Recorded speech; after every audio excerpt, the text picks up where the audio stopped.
Hello, everyone. Welcome back to the channel. Today, we're comparing Etrade versus Thinkorswim versus TradingView, three powerful platforms for traders and investors in 2025. Whether you're looking for advanced charting, options trading, or an intuitive user experience, this breakdown will help you decide. Let's get started. Etrade. Etrade is a full-service brokerage offering stocks, options, ETFs, mutual funds, and futures trading. It's great for long-term investors and active traders, with tools like customizable charts, analyst research, and pre-built screens. It also provides a user-friendly mobile app for easy trading on the go. However, its advanced trading tools aren't as powerful as Thinkorswim's.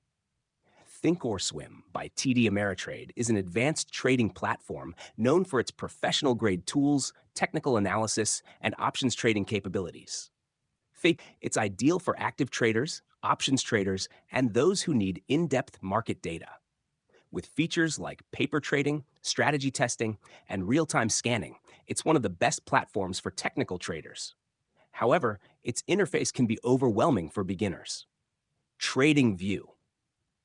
TradingView is a charting-focused platform offering powerful technical analysis tools, social trading features, and multi-asset market coverage. It's perfect for traders who rely on technical analysis, providing hundreds of custom indicators, scripting for strategy development, and cloud-based charting.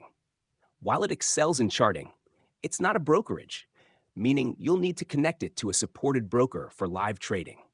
Which one should you choose? Etrade is best for long-term investors and active traders who want a full-service brokerage with a user-friendly interface. Thinkorswim is ideal for active traders and options traders looking for professional-grade tools and deep market analysis. TradingView is perfect for technical analysts and traders who want advanced charting and a social trading experience. Which trading platform do you prefer? Drop your thoughts in the comments, and don't forget to like and subscribe for more market insights. See you in the next video.